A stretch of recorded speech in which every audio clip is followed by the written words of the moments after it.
All right, welcome back, everyone. This is Devin once again with Oriana Community Co-op. We're very happy to have you here viewing our little vlog. And today we have our special guest, Heather. Heather, go ahead and introduce yourself. Sure. My name is Heather Smith, and I'm your Grand Traverse Baykeeper. I work for the Watershed Center Grand Traverse Bay, which is a nonprofit that advocates for clean water in Grand Traverse Bay and its watershed.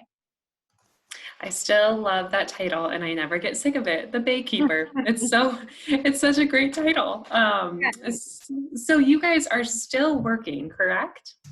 We are still working, although we're doing it remotely. We're still keeping track of things that are going on, local decision making that's happening in our watershed. We're planning for a lot of restoration projects, monitoring projects coming up this summer, and we're working on policy solutions as well. Awesome. Fantastic. Well, thank you for all of the good work that you do. We really appreciate it. All of us, I mean, we live here for a reason, and the water is a huge facet of that. So thank you. Absolutely. So what were you going to share with our viewers today? Yeah, well, today, as we live in one of the most beautiful, if not the most beautiful spot in the country, we really are lucky for having our land and water resources, our forests, our hills, our bluffs, our meadows, our beaches, and all of our beautiful lakes, rivers, and Grand Traverse Bay. So I really want to encourage folks to use this time to kind of pause and think about how important our land and water resources are to us, to our mental health, to our physical health, to our emotional health.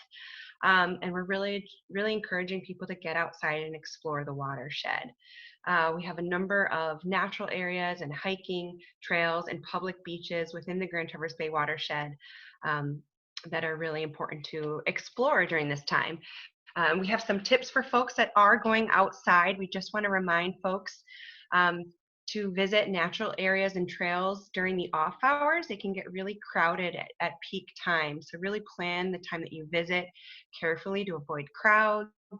Again, we're encouraging folks to stay at least 6 feet away from other people that are not in your household. We want to alert people to the fact that most of the facilities are closed now. So plan ahead, bring your own mat, bring your own water, use the restroom before you get in your car and go. Don't touch anything if you can help it, and make sure that your hands remain well washed and that you have your hand sanitizer with you. And of course, avoid going outside to public places, even outdoor public places, when you have any symptoms of illness. There are a lot of great resources in the area. The Grand Traverse Regional Land Conservancy has a list of a number of preserves that are really great. Same with the Leelanau Conservancy. There are a number of other public lands that are available. Boardman River Nature Preserve, various municipal and township parks, Old Mission Peninsula Park. So a lot of great resources in our area. Absolutely. Yes. And that is a good thing to remember. I've been out on some trails and I try to get off as much as I can with 2 dogs. And sometimes people don't even really try to move so far over. And you're like, oh, wait, it's so quick. It's so funny how quickly we adapt to this social distancing. And when someone doesn't abide by it, it feels very violating. Yes, it does. So it's a great reminder to keep that social distance when we're out. And still be respectful of our others as well as the environment when we're out. Yeah.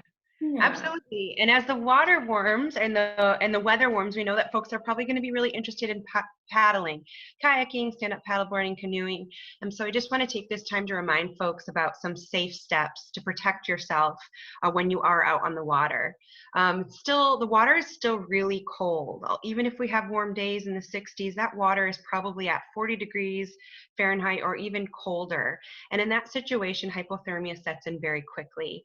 So you should really, if you're going to be paddling when the water is below 60 degrees, so that could be well into June, you should really, depending on the water body, you should really wear a dry suit to protect yourself, because if immersion happens, there's an accident, hypothermia can set in so quickly. So a dry suit is really essential when the water is cold. We want folks to remember to make a plan where you're going to go, and share that float plan with somebody who's not on the water with you, letting them know where you'll be and when you expect to be back. making sure that you plan any paddling trips that, that they fit your capabilities in terms of rapids. Be cognizant of the weather. Winds and waves can be a real issue. We want paddlers to bring essential safety gear. That includes wearing a PDF. Even if you're an expert swimmer, we recommend wearing a PDF. You should also have a bilge pump, communication devices, paddle floats, extra paddles, headlamps, a tow line. Those are things that can really be helpful when you're paddling. Again, dressing for immersion, making sure that you're wearing that dry suit if the water's below 60. And when the water's wet, when the water is hovering around 60, folks may even choose to wear a wetsuit, which is not quite as protective as that dry suit. And then reminding folks to not paddle by themselves, to really take a friend with them. It's the safest way to be out on the water. We're really lucky here in northern Michigan. We have a lot of great designated water trails. Those are designated routes for small vessels like kayaks and canoes. And these water trails have access points and facilities and things like that, although the facilities may not be open during this time. You can visit Paddle Antrim's website. They have a nice Elk River Chain of Lakes paddle water trail guide. There's also a Boardman River water trail that's available, I think, on the City of Traverse City's website. And the DNR has a lot of information on public boat launches where people can get their canoe or kayak into the water. So visiting michigan.gov is a great resource. Fantastic. That is really good to remember. I feel like so many of us, I mean, we have such Midwestern or Michigander blood where it becomes like 50 degrees out and we're all in t-shirts and shorts and like, oh, we can handle anything. This is warm, it's summer. But it's a really good thing to keep in mind that the water is still really cold. Yep. And it is, I mean, even if you're going for a little paddle, you got to be so cognizant of what possibilities could happen. And Yeah, it's always way more fun to have a friend with you anyway. So. that's right. Absolutely.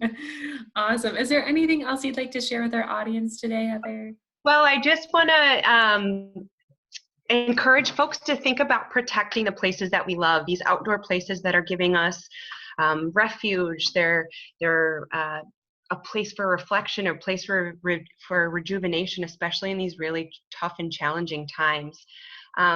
Nature can be such a help, both emotionally, spiritually, and mentally. To learn more about the Watershed Center's work, again, we're a nonprofit that advocates for clean water in Grand Traverse Bay. We are still working during this pandemic, although we're doing it remotely. We have a lot of initiatives that we're working on still. You can go to our website and learn more about some of our upcoming projects.